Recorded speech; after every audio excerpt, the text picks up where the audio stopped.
I finished the walls. Now it's time to start on the roof.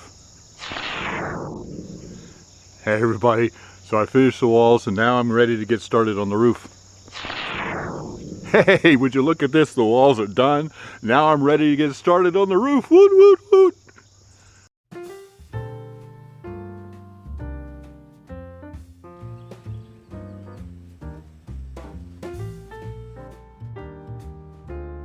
Here we go.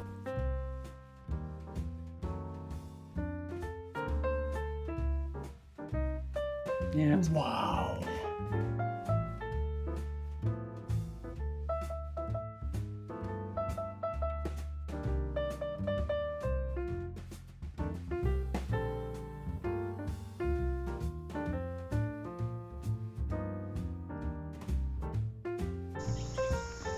Hey everybody, this is Bill with Live Simple, Live Free, and yeah, I'm ready to get started on the roof. I'm excited about that. Now in the last video, I think it was the last video, I started it by saying, now this is Monday and I hope to get the walls up and the roof on by Friday. Well, that didn't happen because it has been so brutally hot here. It's been in the mid-90s every day with 98% humidity, but the main thing is that there hasn't been any clouds and that blazing sun has just been like a blast furnace. So I've only been able to work a few hours a day. I would get up in the morning at right at dawn and I'd work until the sun came up over the trees, and I'd have to quit by about 9:30 or 10 o'clock in the morning. It was just too hot to work, and then I couldn't work again until probably 6 in the evening and get a couple more hours in. So all I was able to do was what you see here. Now I have another challenge because once again this is Monday. The next week this is Monday, and we are supposed to have the remnants of Hurricane, was it Hurricane Ida, I think? The one that just hit New Orleans, coming through here on Wednesday, and we're supposed to have heavy rain. And you know, it's not good for that OSB plywood type floor for all that rain to be hitting it all the time. So I hope to get the roof up and under cover today and tomorrow, but that's going to depend on how hot it is. If I can't do it, then I'm going to have to try to cover it somehow with a tarp, because we're going to have a lot of heavy rain when the remnants of that storm come through here. We're far enough inland, we never really have issues with hurricanes as far as wind damage and storm surge and all that kind of stuff, but we can get a lot of rain and we can get a lot of flooding. Now we don't have flooding here because I'm up on a hill, but typically we just get an awful lot of rain when the leftovers of a hurricane come through here. So here we go, try to get this roof done. I don't know. Now originally I was just going to put a shed roof on this, which means I was just going to slope it up this way into the existing roof. However, the existing roof, the pitch is only 312. What that means is for every 12 inches it comes out, it only drops 3 inches. And when I tie the shed roof into that one, then that gives me a pitch on the shed roof of only about 1.5 or 1.25 for 12 inches.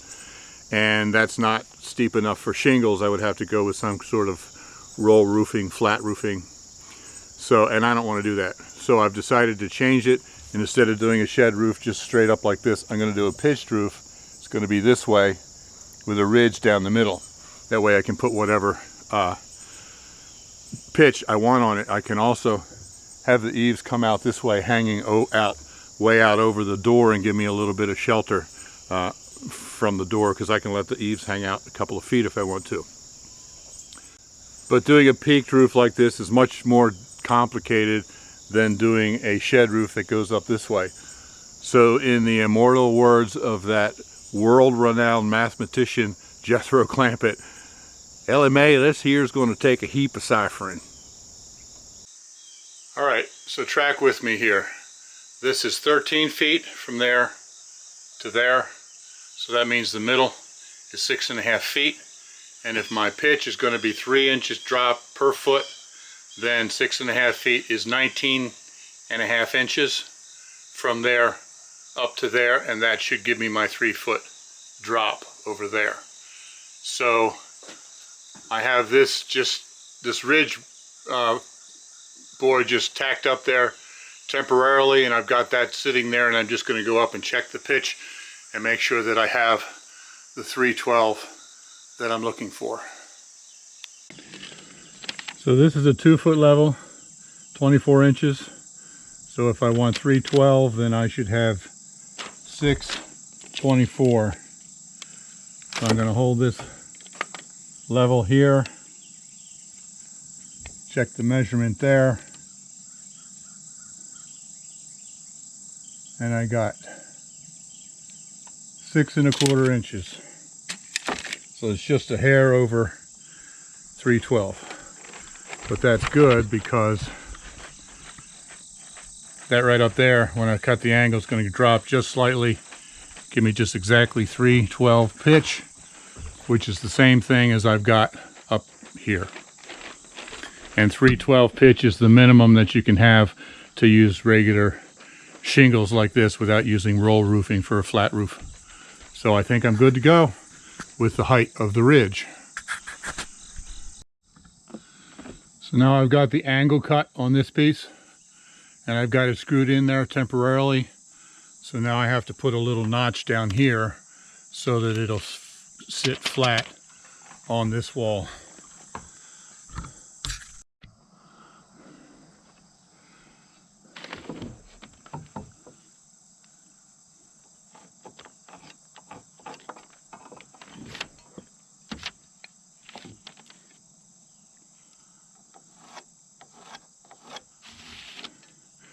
Just like that. So now I've got that notch cut, and I tried it again up there, and it fits just the way it's supposed to. So now I need to try it up here on this side to make sure that it fits the same on both sides.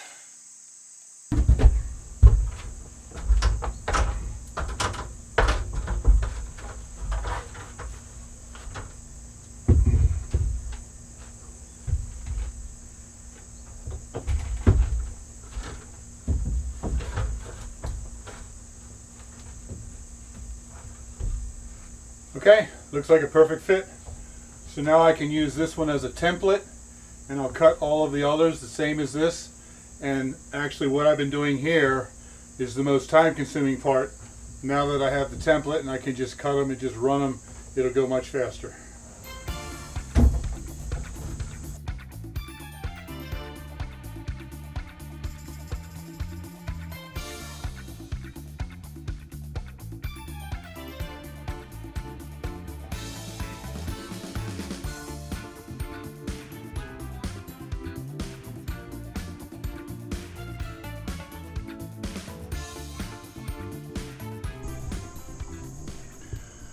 So I told you earlier that most of the time I work alone unless I'm on a big job, but then I hire, subcontractors. But most of the time on a little job like this, I work alone. And when you do that, you need to develop ways to do things that normally take 2 people. And over the years, I've discovered quite a few ways to do that. So I have this board here, which is the fascia board. And it's got to go up there this way on the ends of the rafters. The problem is I have to be able to be at this end to make sure I get the right, thing this way, get it lined up correctly. But you can't hold it in the end when you're by yourself. You got to hold it in the center. And when you're in the center, you can't see the end. Also, you can't really see up or down very well. So what I did was I screwed this block on there, and another one over there that I can just push the fascia board right up against that. And then I'm going to put a block on the fascia board that will tell me when I'm on the right length here. So I want a 2-foot overhang from here to come out this way 2 feet. So I'm going to mark my 2-foot overhang right here. And then I'm going to come an extra 1.5 inches for the thickness of the end of that rafter. And then I'm going to take a block and screw it right there.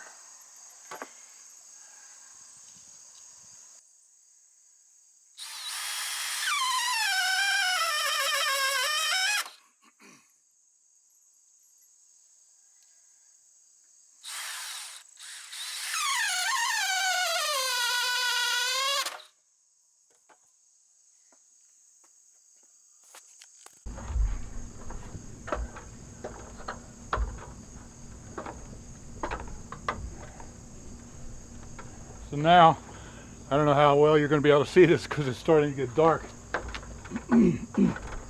But I've got this block right here, and I'm going to put that here, and that gives me the 1.5 inches for the rafter plus the 2 feet, and then I push it up against this block.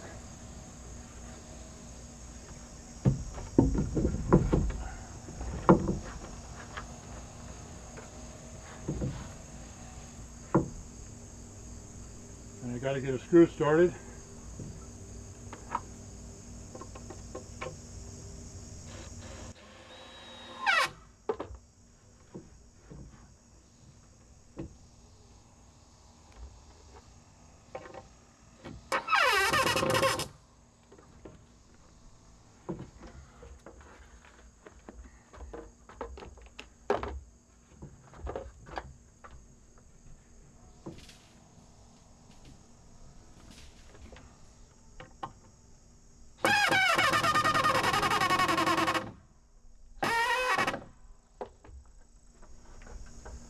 And there we go. It's at the right height right here. And from here out is 2 feet. And it's all set to go. And it's a little low. Okay.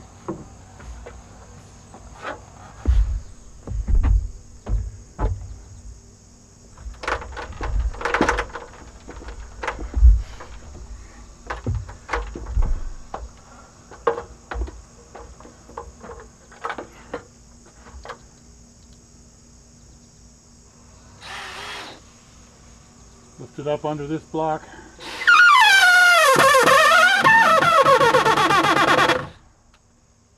Take that out.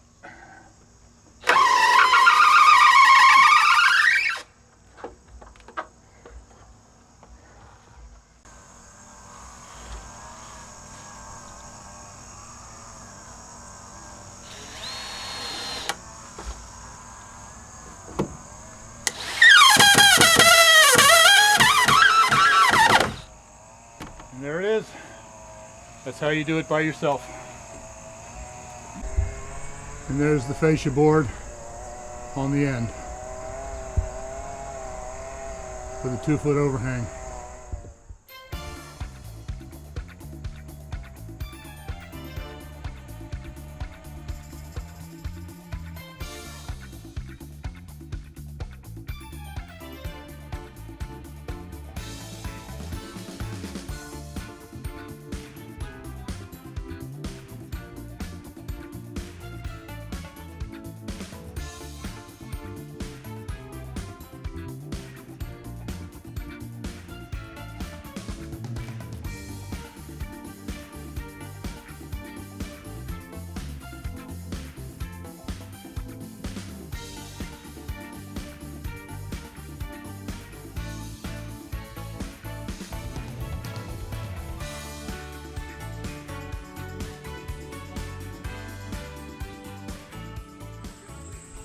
So now I've got a 2-foot overhang built right here on the end.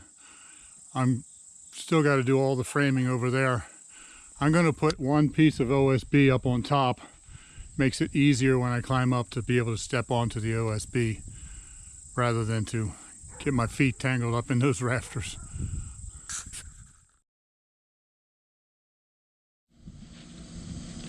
So I've got all of these straight rafters in place, and then I come up onto the roof here, and this is a lot more complicated. I need to put them up there as well. It's more complicated because I have to put a double angle on it. I have to put that angle, and then I also have to put an angle this way. I don't know if you can see that. So I have to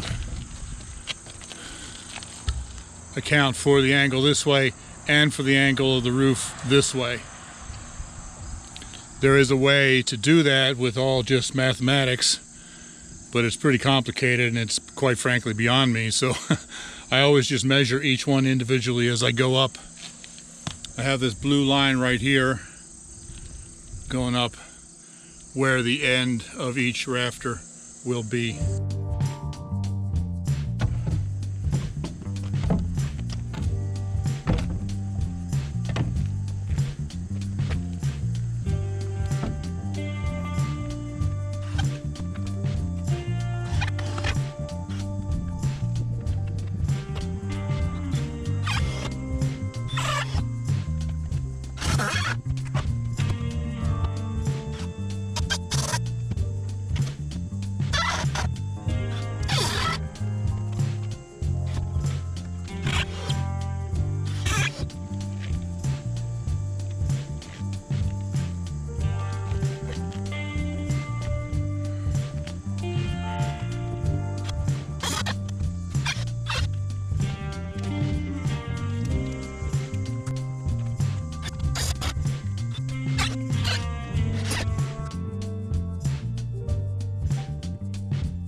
So I've been working every day. I even worked yesterday, Sunday, after church because I wanted to get this roof done before the storm. And I'm afraid that's just not going to happen. But I've been working every day, and quite frankly, I'm exhausted. So I put the tarp on here, and I'm just going to take 2 days off and let this storm pass. So this side is much more complicated to tie the new roof into the existing roof than the other side was. I have to continue these rafters. One goes here and one goes here. And when I do, then you can see this will be in the way. So I need to cut this out so that these rafters can go that way. And I have to be careful not to cut out too much, or else I'll have a big hole there that I'll have to somehow patch with plywood.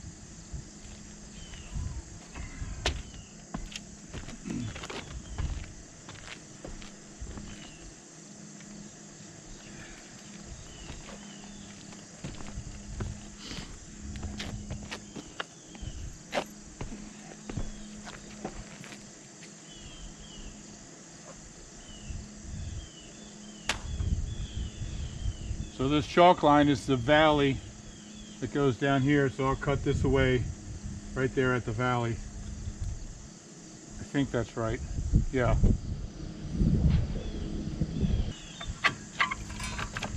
And of course, when I make a cut like this with a skill saw through shingles, it destroys the skill saw very quickly because the shingles is like sandpaper and it takes the edge off of the blade.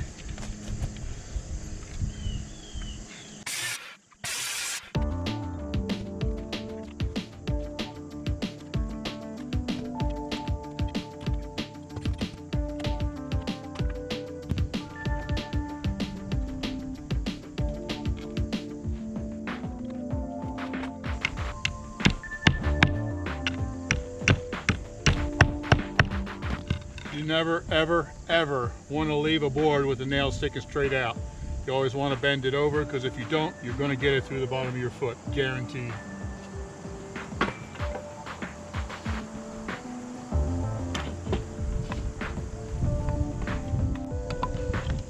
If I would throw this down there like this with those nails sticking out, 2 days from now I'd be in the hospital getting a tetanus booster because this went through my foot.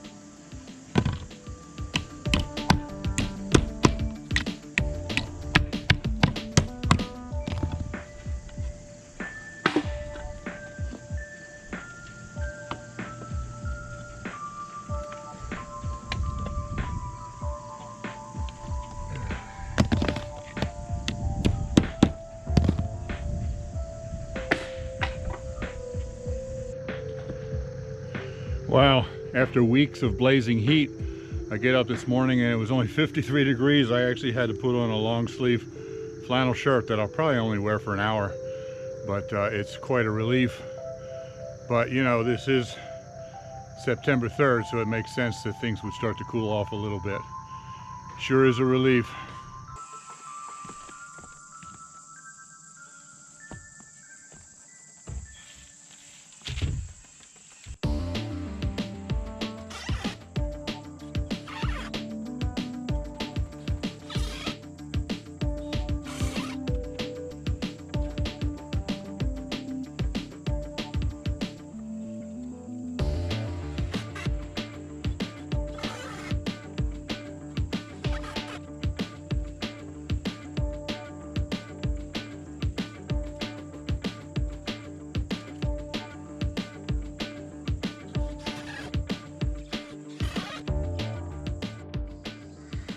So I've got this together here now where the roof is cut away.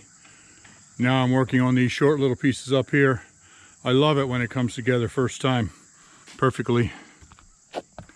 For this piece I had to cut this angle to give this pitch, and then I had to cut this angle to give this pitch, and you can see that's where it's supposed to be, and it comes together just exactly perfectly to sit on the roof. I love that.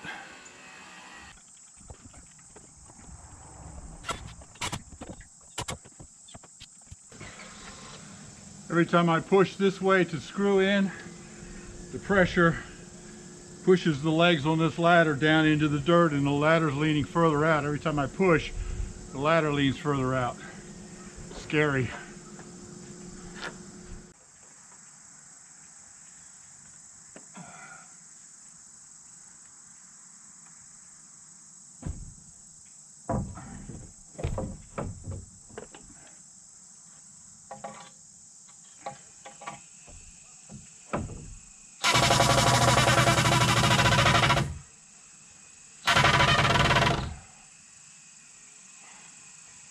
There we go.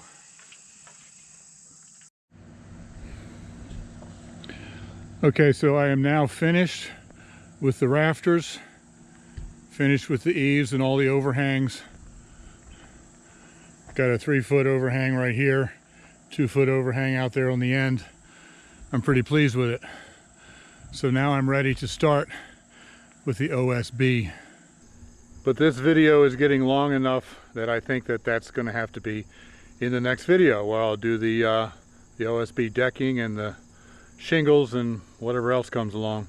So I'm sorry Elizabeth wasn't in this video. It just didn't work out that way, but she'll be in the next one. So thanks for watching. Be sure to subscribe if you haven't already, so you can easily find the next video in the series. Live simple, live free. You be blessed. See you next time.